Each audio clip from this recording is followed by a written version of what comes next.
All right, this is our last and final lot, and this particular lot is composed of two very, very rare collectibles. They're super unique collectibles because each of the books, each of these publications is quite individual and is fashioned in a very, very unique manner and is different from every single similar book. And once again, let me tell you, the decoration of the book is quite different. There are no two publications that are exactly the same. And we're talking about Goethe, the magnificent book, Faust, the magnificent book by Goethe.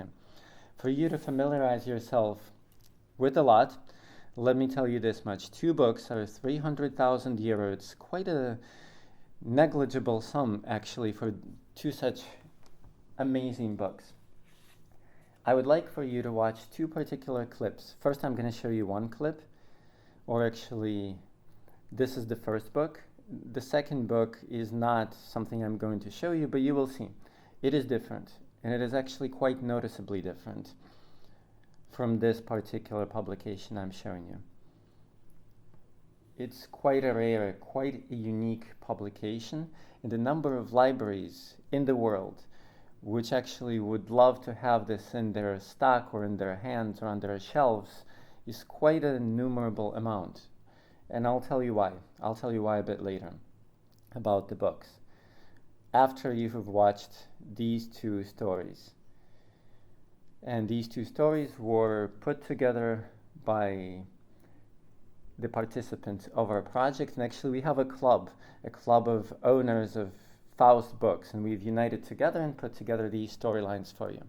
Take a look. This is the work of Johann Wolfgang Goethe, Faust. This particular work is considered one of the paragons of German poetry and is considered to be the main and most notable work by Goethe. He's actually worked on Faust for 60 years of his life and his career. The book, Faust, is composed of world literature, of the most famous and prominent book, of the so-called Norwegian Book Club, and only 100 most prominent and notable books, works of world literature from all over the world and from all different epochs and times are part of the list. And Faust is part of the book, part of the list. The book has 154 pages, 50 illustrations per original sketches by Alexander Meyer. Also, it has various vignettes and ornamental borderings by Rudolph. It weighs about 7 kilograms and 15 pounds. The format of the book is relatively extensive, 53 by 38 centimeters. The design of the book was put together by well-known masters of their craft. The book is printed in the Stroffer and Kichler printing house in the city of Munich.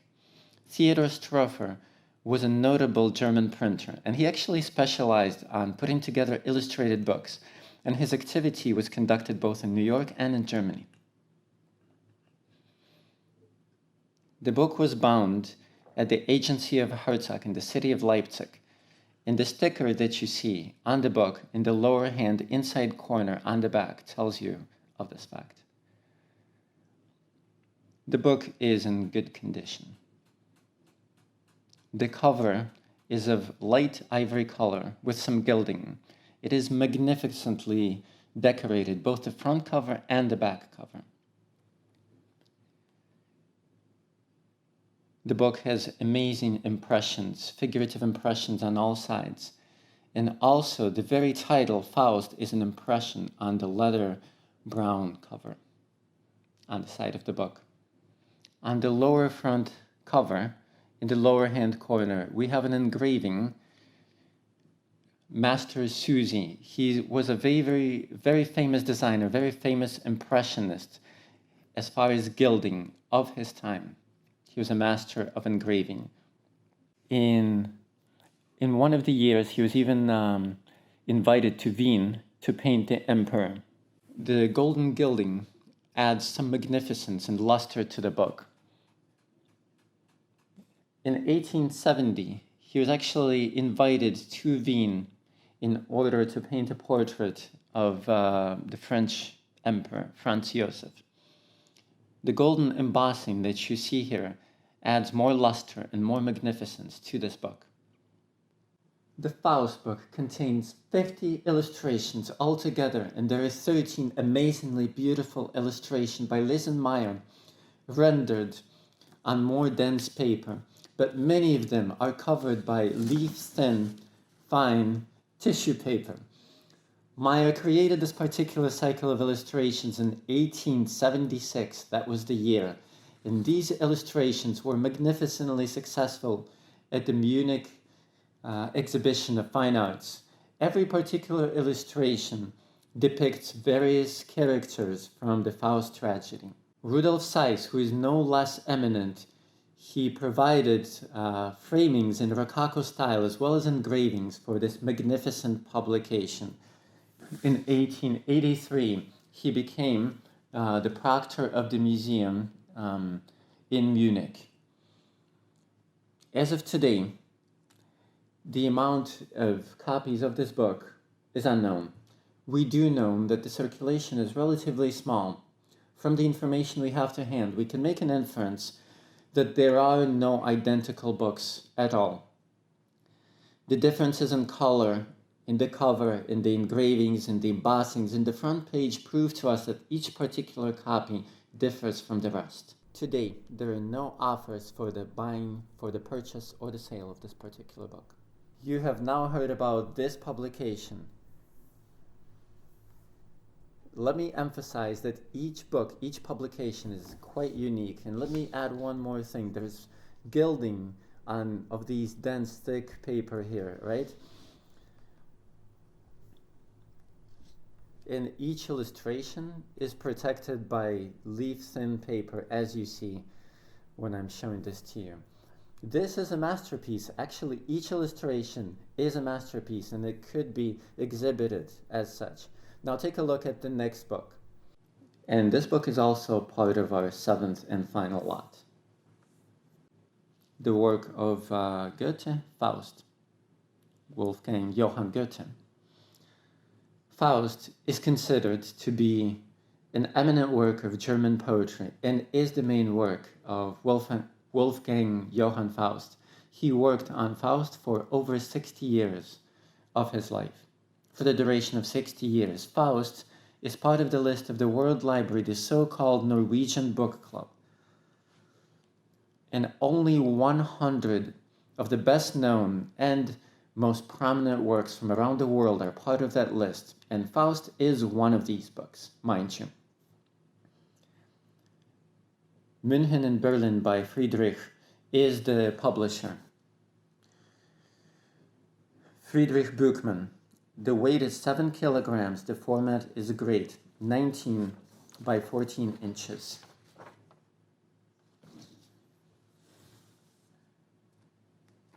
It is one of the most beautiful publications of Faust, and it was published between 1874 and 1877. We do know that not many books were published and printed. It has over 80 engravings, and what is more important, 14 full-page illustrations, which depict by August von Krilling, which depict various scenes. This particular publication, or actually one publication from the 1900s, decided that these particular illustrations were the most precise illustrations of the Faust tragedy. It is a wonderful book, a heavy book, and one of the first that actually contains photographs.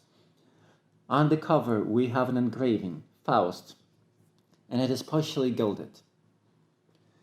The inside cover is also embellished with lime and azure.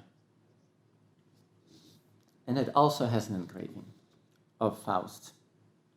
The book itself is illustrated and adorned with 6 metallic various coats of arms and emblems, rather emblems or illustrations depicting the main characters, the protagonists of the book. And it has protectors in every corner.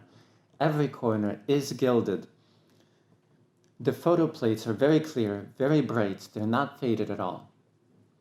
One of the copies of this wonderful publication was bought by Benjamin Disraeli the Prime Minister of England. He received it as a gift from Queen Victoria, and the stone still remains on Benjamin Disraeli's desk in his estate. This particular book is also mentioned in the Book of Books, 5,000 Years of History of Books. The book is described, its very rich binding, the cover embellished with metallic corners and 6 metallic ornaments, each, as I have said, depicting the main characters. Right now, very rarely do these books get offers to be sold. And especially, I would like to point out to the investor and the prospect, this is what I would like to draw your attention to. Not many libraries have books like these, or this particular publication. And for you to actually realize this and understand this better, I would like you to see only 20 of the greatest libraries across the world, and see what you see. These libraries are basically museums in their own right. They're wonders of the world. And entering such a library, working inside such a library, visiting such a library is an honor and a pleasure. So, I would like to point out to a potential investor that each particular book has a fund. And a fund, is composed of financing, and each library, each great library has such a fund. And therefore, each library would have an interest in such a publication. After people find out what this book really is and what it truly is, they will definitely express interest. This book, again, is from 1874-76. Please take a look at the information about these particular libraries.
All right, so let me just say a little bit and we'll finish up the slot. We're talking about this book, and in this project I've already shown you the old-fashioned publication of the Apostle book owned by Alexander Suvorov, and right now I'm going to tell you once again that this thematic particular field cannot be copied. It cannot have fakes, right? Because if somebody, for example, would like to publish a copy of this, unlike coins or other such collectibles or another thematic object, ceramics, etc., these things can be faked. Paintings can be faked, but a book cannot really be faked. It is impossible.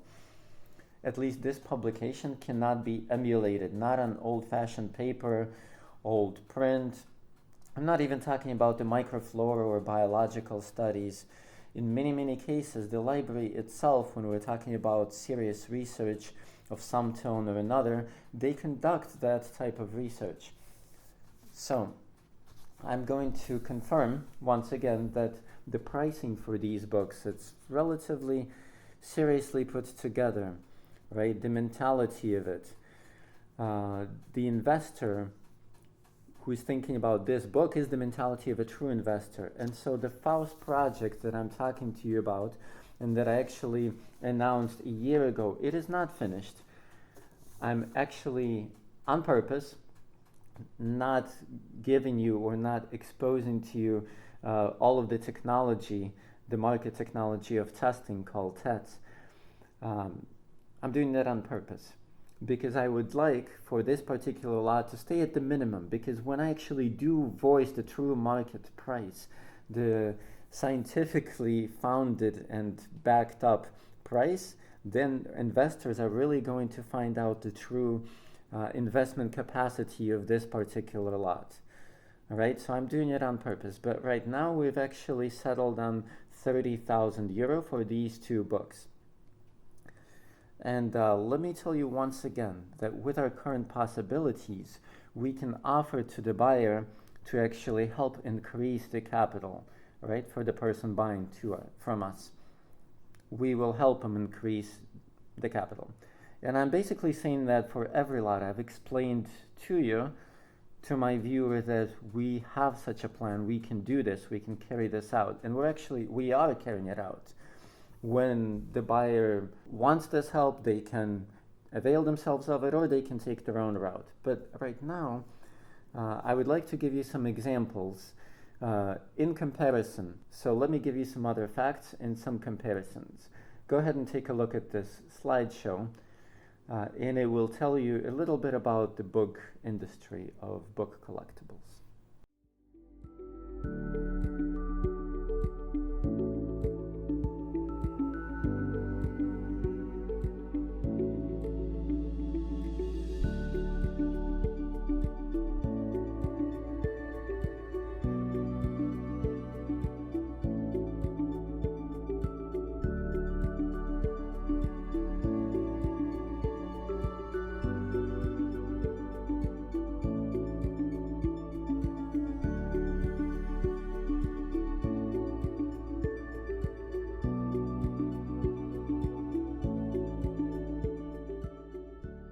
I've just shown you the last and final lot, lot number 7. And in conclusion, I would like to tell you two important points here. And the first one, for everybody who possesses some serious capital, this is old money here, right? Or old obligations. And these are relatively serious amounts for that time. These things do not actually protect you.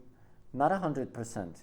They don't protect your future generations, but possessing true masterpieces like the ilk that I have portrayed to you, it actually does. It goes through all the ages, all the generations, and possessing true treasures, true relics, makes you financially stable everywhere. And again, in conclusion, I would like to say this much. You know, this will be my conclusion for the whole project. I'm certain that inside this book, actually we found this newspaper of 1945 in this book. This is from May 8th, 1945, and I'm certain that this symbolizes something important. It is a coincidence, but a symbolical coincidence. This newspaper, what does it tell us? This 1945 newspaper, right? In Europe it was 8th of May. In the former USSR countries, we celebrated victory on May 9th, but we will have the victory over Putin, the killer, the murderer, the massacre starter, the corruptionist, with the help of this project. And I think that true Russia, the bona fide Russia, true Russians will create a whole new country. Just like Ukraine itself will become a true power. This will happen. A very, very stable, strong country. I believe that will indubitably be a flourishing country. And that is how we see it. We see it right now. We see into the future.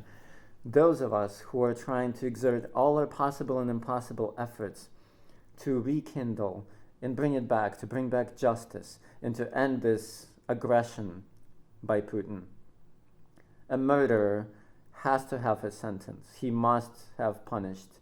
Revenge will happen. And, you know, I would like to tell you that we are planning to putting together this financial foundation, this fund, and it will happen under great scrutiny from the society at large. We do have intentions to invite people, experts within our fund, at least one respectable person or expert, and I'm sure again that this project will be successful, but we'll invite various people of very social status, but respectable people, notable people, and they will see for themselves how exactly we're disbursing these funds, and these people can control and monitor the movement of these funds to their final recipient. All the best to you. And my dear investors, we are expecting your reaches, and we would like and we invite your participation in this particular project. Шли селом партизани по землі українській, невільній землі. І у кожного зброя була за плечами, і у кожного смуток і біль на лиці, і у кожного зброя була за плечами, і у кожного смуток і біль на лиці. Напевно зайві слова тут або є, або нема на тих плечах голова. Бо я не буду їхнім радити, причалити, брат. Різним героям наші прадіди кричали віват. Ні, ми не однакові, я не брат тобі. Мене плекали в волі, а тебе ростили в вакуумі. Зараз, як і тоді, діти молять Фатімі. Все написано у фатумі. Як казав мій прадід, хто із Богом, той не сам. Дякуйте за волю всім порогам і лісам. Тільки не віддайте рідну землю диким псам. Воля чи неволя, пам'ятай, ти партизан. Шли селом партизани по землі українській, невільній землі. І у кожного зброя була за плечами, і у кожного смуток і біль на лиці,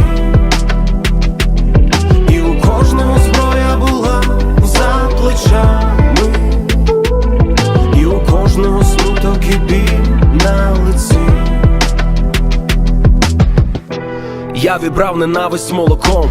Мова має значення, салам і шалом. Псячий язик колись вже вигнав моїх предків із хати. Морив їх голодом, війною, Сибіром, садив за грати. Ми тепер однакові, ворог в твоїй хаті. І просто зроби так, щоб діти не росли у вакуумі. Секрет весь у тобі, а не в чиємусь задумі. Так написано у фатумі.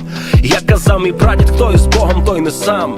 Дякуйте за волю всім порогам і лісам. Тільки не віддайте рідну землю диким псам. Воля чи неволя, пам'ятай, ти партизан. Шли селом партизани по землі українській, невільній землі. І у кожного зброя була за плечами, і у кожного смуток і біль на лиці,